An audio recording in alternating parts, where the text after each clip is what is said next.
యువకులకు ఇచ్చి ఇవాళ రాష్ట్ర ప్రభుత్వం పేదలకు అండగా నిలబడ్డం. నిన్నగాక మొన్న కేసీఆర్ బిడ్డ ఆమె బతుకమ్మలు ఆడుడో లేకపోతే వంట వార్పులు చేసుడో బెంజ్ కార్ల తిరుగుడో ఇవన్నీ నాకు తెలియదు, కానీ ఆడబిడ్డలకు ఉద్యోగాలు ఇయ్యలేదు. 12% కూడా మీరు ఇచ్చిన ఉద్యోగాలని నేను ఇవాళ చెప్పదలుచుకుని ఈ వేదిక మీద నుంచి దాదాపుగా 28,000 పైచలకు ఉద్యోగాలు ఇస్తే 43% మేము ఇచ్చిన ఉద్యోగాలలో ఆడబిడ్డలకు మేము ఉద్యోగాలు ఇచ్చినాం. లెక్కలతో సహా పేర్లతో సహా మేము చెప్తాం. శాతనైతే నీ అయ్యను అసెంబ్లీకి దోలు, అసెంబ్లీలో మొత్తం 43% ఆడబిడ్డలకు ఇచ్చిన ఉద్యోగాలు ప్రతి ఆడబిడ్డ పేరు చెప్పే బాధ్యత నాది. సభలోకి రారు సన్నాసులు, సభలో మాట్లాడరు, రమ్మంటే పారిపోతారు, కళ్ళలకు చూడడానికి భయం, ఇంటికాడ వంటారు, ఫామ్ హౌస్ లో ఉంటారు, నల్లగొండలో పోయి ఉపన్యాసాలు చెప్తారు.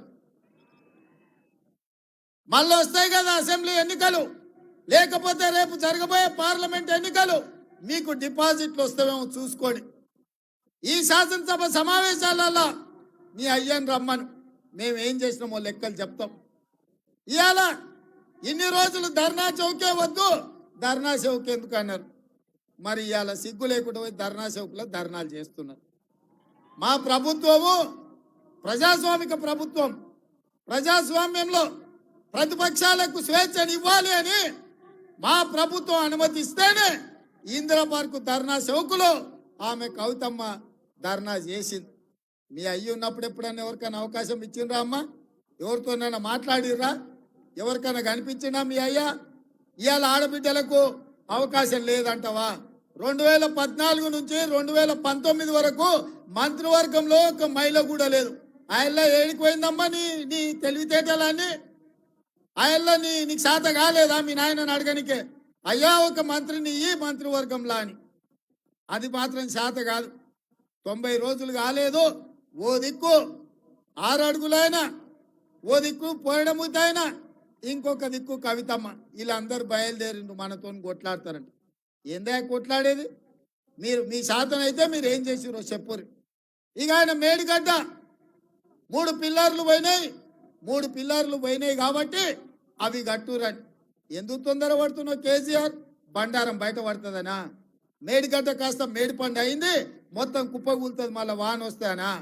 ఆయన ఉద్దేశం అంతా ఆయన కట్టింది కుంగింది, అన్నారం పగిలింది కాబట్టి అర్జెంటుగా దానికి పూత ఊసి హరేక్ మాల్తోని దాన్ని రిపేర్ చేసి ఇక అయిపోయింది, మా చేతులు ఏం లేదు, మొత్తం వాళ్ళదే అని మా మీద నెట్టనికనా? అందరం కలిసి పోయినాం కదా, శాతనైతే అల్లు వచ్చేది ఉండే. ఏమైందో మేడిగడ్డలా చూపించటోళ్ళం. ఇవాళ రిపేర్ చేయి అంటుడు. రిపేర్ చేయడానికి అది వనికి రావాలి కదా, అదేమన్నా అక్కడికి వస్తుందో అక్కర రాదు. ఇవాళ అధికారులు చెప్పాలి కదా. ఢిల్లీ నుంచి నిపుణులు వచ్చారు, వాళ్ళు వాటిని పరిశీలిస్తారు. ఉన్నది రిపేర్ చేస్తే నడుస్తుందా, మిగతాది కూడా కుంగిపోతుందా, మొత్తం గులగొట్టి కట్టాలనా లేకపోతే దాన్ని రిపేర్ చేయాలనా అని ఇవాళ అడగాలనా లేదా?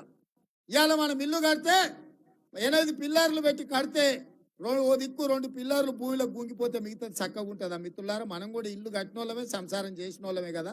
సాధ్యమా? ఇవాళ నీళ్ళు ఎట్లా నింపుతారా? ఓ దిక్కు మొత్తం పలిగిపోయి దాంట్లో నీళ్ళు నింతాయా?